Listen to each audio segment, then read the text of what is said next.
Hello, friends and family. I hope that you guys are feeling blessed beyond measure. Have some insights I'd like to share with you guys. Hopefully, this will be enlightening. Hopefully, it will help you level up. That is my goal. Every time that I make one of these, I want to make sure that you get something out of it, something that's valuable, that is practical, not just a bunch of theoretical crap. And so, this particular video is going to be about really mindset, like how to get your head right. So when you understand that there are four dimensions, right? So you have single, double, triple, and quadruple dimensions. The fourth dimension, third dimension. So the third dimension is the dimension that we live in.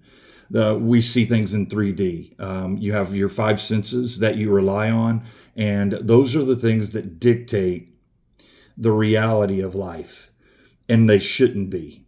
We are brought up to, I mean, there are so many times I've heard in my life, seeing is believing, right? If I can't see it, I don't believe it. I don't trust that person any further than I can see them. Which trust has nothing to do with being in the presence of someone, right? But we have these false assumptions, and the problem is that they're not just assumptions; they're worldviews. In other words, they're the foundation of our belief system is built on some of these things that are faulty and not true. And when you build your whole worldview based on some things that are not true, then it's inevitable you're going to struggle in life because you don't have a proper foundation.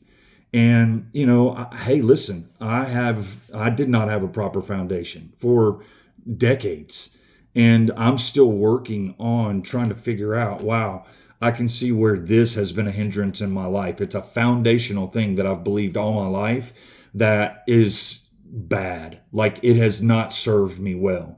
And the trick is, or the insidious trick is that a lot of times we look at those things and we're like, those are the things that have served me best.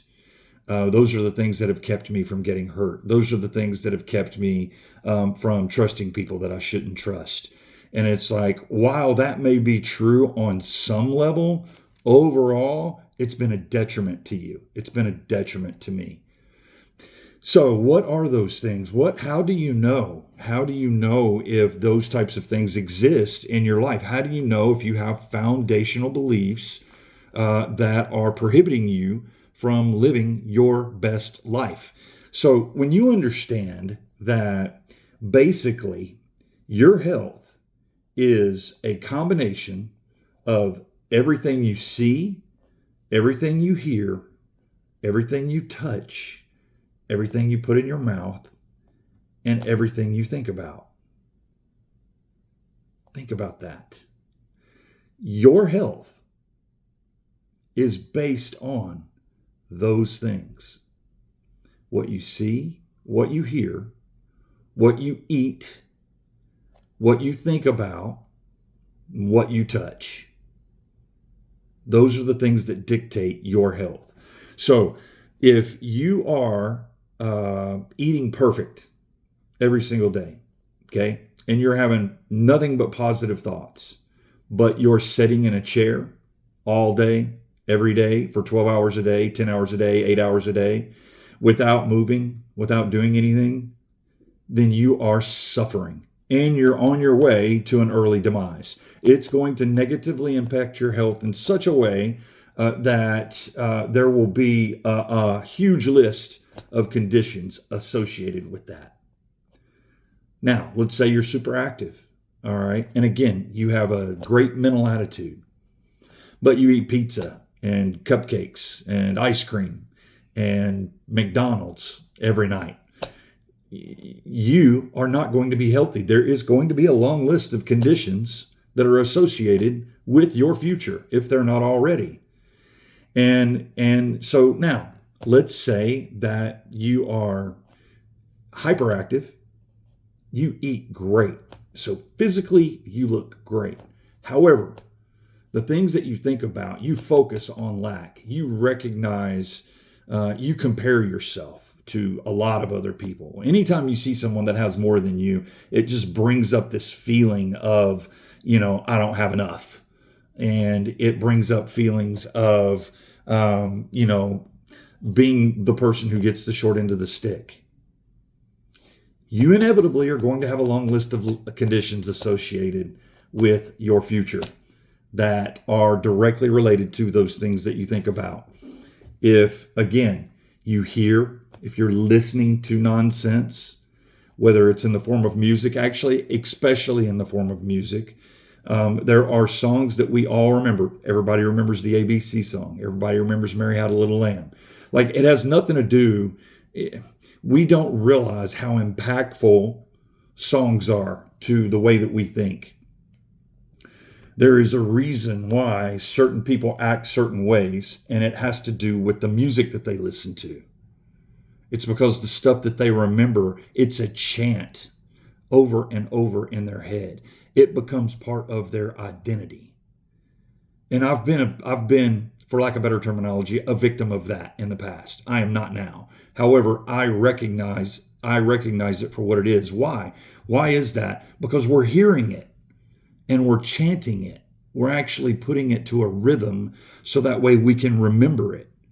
That's why that we remember certain things so well. Both of my daughters were brought up in a type of study called classical conversations, where they learned basically history through memorizing a song about history. And they know 10 times more about history than I do.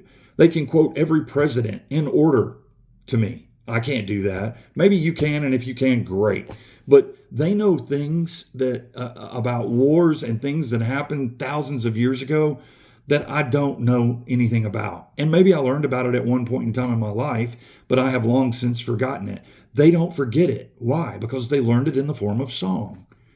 Now, the last thing that I'll talk about is what it is that you're looking at. Do I even need to go down that road? You understand that the things that you look at, the things that you read, the things that you see, the movies that you watch, the stuff that you see makes an impact on your mind. That the Bible tells you that if one eye is bad and one eye is good, pluck out the eye that is bad. Guard your eyes. Guard what you see. Why? Because it leaves a mark on your mind. We, by nature, are visual beings. We make lots of decisions. Most of the decisions we make are based on what it is we see. So when you understand these things and you're like, wow, okay, so what he's saying makes a lot of sense.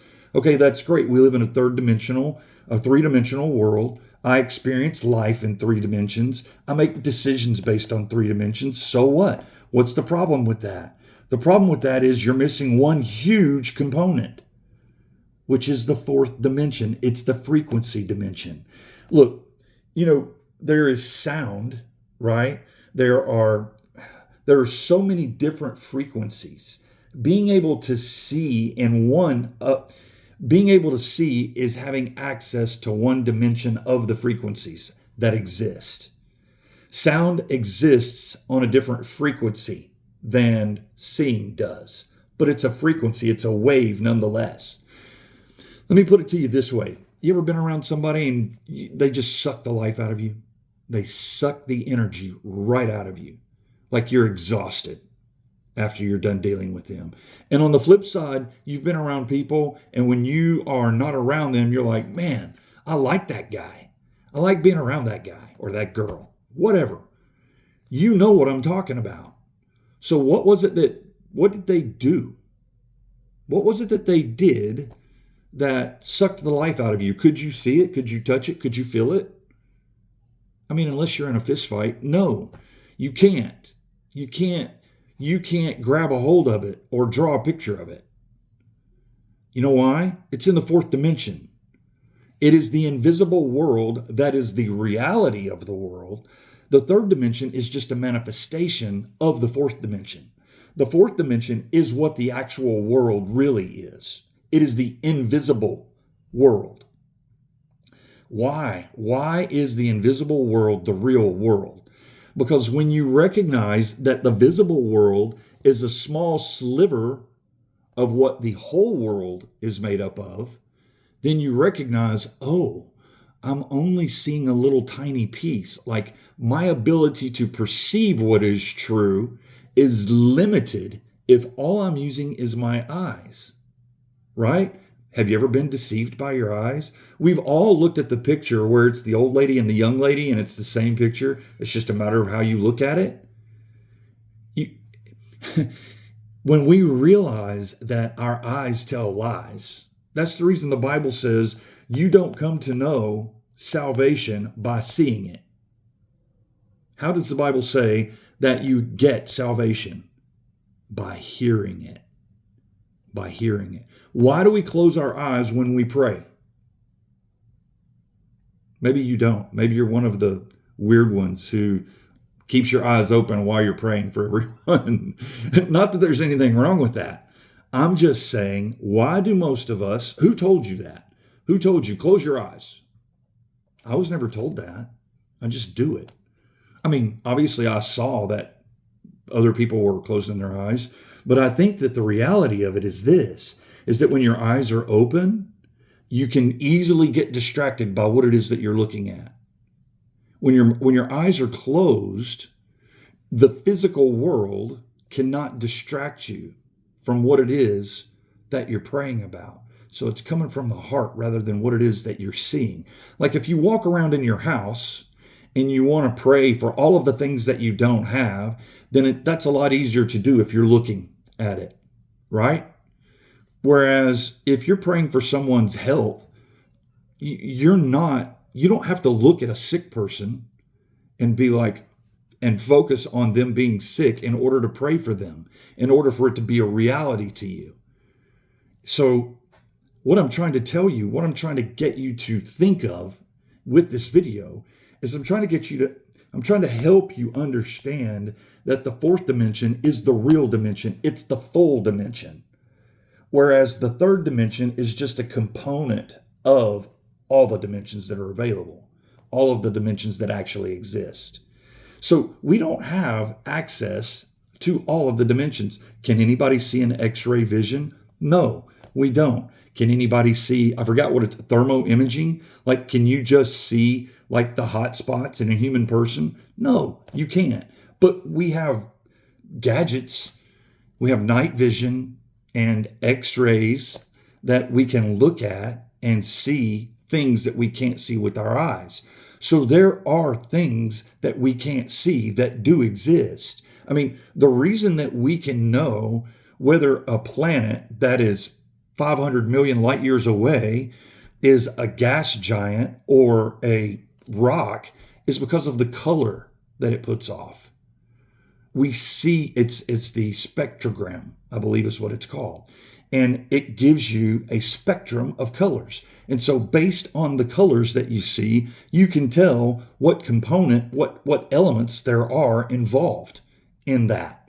So all of this, hopefully it's been compelling. Hopefully it's been, this information has been given to you in such a way that it helps you understand it better and recognize what it is that you need to do if you want to change your life. So you have to recognize first that the fourth dimension exists. You have to recognize that what it is that you can see is very limited. Now, what it is that you can imagine is vast, right? Like you have heard it said, man, there's no limit to your imagination.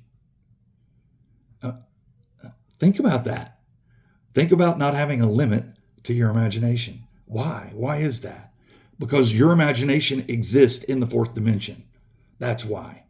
It's not trapped by what you can see, feel, and touch. I can imagine having a suitcase full of $1 million, full of $100 bills that adds up to $1 million.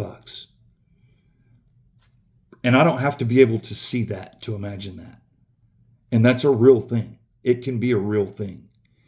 And so what I'm trying to tell you is anything you can imagine can be true. Anything you can imagine can come true. It can. Anything that you can imagine.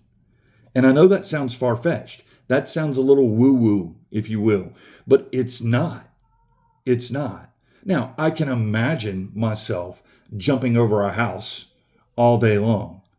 And with my own two legs and in my own strength, I wouldn't be able to jump over a house. However, I could build a contraption that would allow me to jump over a house, like a jetpack, right? I could jump over a house with a jetpack.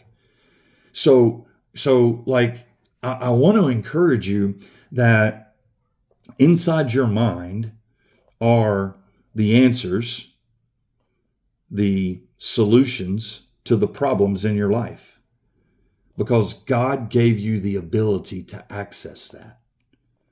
And the enemy wants you to think that it's inaccessible. He wants you to think that it's nonsense. He wants you to think that you are indeed trapped by your circumstances, that you're limited to what you can do by the resources that you have. That's lies. Those are lies. That's not true. You have a God who created you and created everything that you see, who does not have a resource problem, which means you don't have a resource problem. And so I hope that this encourages you. I hope that you get the intention of my heart in this message. I am going to be talking about this a lot more in the coming messages, because I want people to recognize how much power they have to change what it is that they're experiencing in life. Because at the end of the day, when we get to the end of our lives, we will look back and it will be an experience. We will look back at our lives and be like, man, I had a good life. This was a good experience for me. And I don't want one single extra day that doesn't have to be to click off where your experience sucks. Because that sucks. That's what the enemy would have. A bunch of pointless, hopeless, miserable days in a row to help you have a miserable life. Because if you have a miserable life, it is highly possible that your misery is impacting people around you. Misery loves company. That is one truism. Misery does love company. There are more people around you that hope that you don't get too far ahead of them than there are people around you who are rooting for you to take your game to new heights, because they don't want to get left behind. They like you right where you are. And unfortunately, a lot of times, they're the people that are closest to us. Listen, I'm rooting for you, but more importantly, God is rooting for you and has a plan for you and has given you power to change your circumstances. If only you believe. It's got to start there. Believe. Be blessed by the best. Have a great day. See you guys on the next one.